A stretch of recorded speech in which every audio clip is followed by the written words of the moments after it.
একবার এক ব্যক্তি তার সন্তানকে নিয়ে হযরত ওমর ফারুক রাদিয়াল্লাহু তাআলা আনহুর দরবারে উপস্থিত হইলেন এবং বললেন, হে আমিরুল মুমিনিন, আমার এই ছেলে আমার খুব অবাধ্য হয়, আমার কথার অমান্য করে, আপনি একে কিছু নসিহত করুন। এরপরে হযরত আমিরুল মুমিনিন হযরত ওমর ফারুক রাদিয়াল্লাহু তাআলা আনহু সেই ছেলের দিকে তাকালেন এবং বললেন, হে যুবক, তুমি কি তোমার পিতার হক বিষয়ে আল্লাহ তাআলাকে ভয় করো না?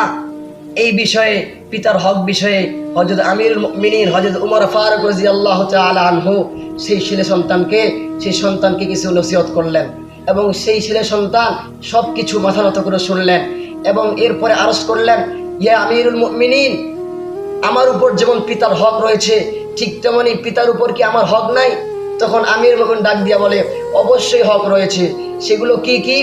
তখন ছেলে সন্তান ডাক দিয়া বলে, হে আমিরুল মুমিনিন, সেগুলো একটু বললে ভালো হইতো। তখন আমিরুল মুমিনিন বলে, এক নাম্বার হলো ছেলে সন্তানদের পিতার উপর এক নাম্বার হক হলো একজন সুন্দর রমণী, একজন মর্যাদাপূর্ণ, একজন সম্মানী বংশীয়, একজন উচ্চতা বংশীয় একজন স্ত্রী নিযুক্ত করা। 2 নাম্বার সন্তানাদিদের সুন্দর নাম রাখা। 3 নাম্বার দ্বীনি বিষয়ে শিক্ষাদান করা।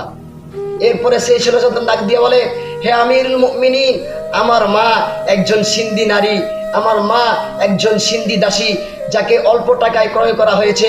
হ্যাঁ, আমার বাবা আমাকে একজন সুন্দর মা দান করতে পারেনি।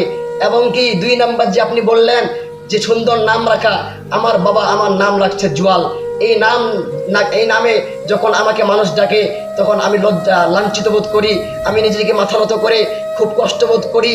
3 নাম্বার আপনি যে বললেন কোরআন শিক্ষা দান করা, দ্বীনি দান করা, আমার আব্বা আমাকে দ্বীন শিক্ষা দান করেনি। এই 3টার মধ্যে একটা আমার আব্বাকে আমাকে দান করেনি।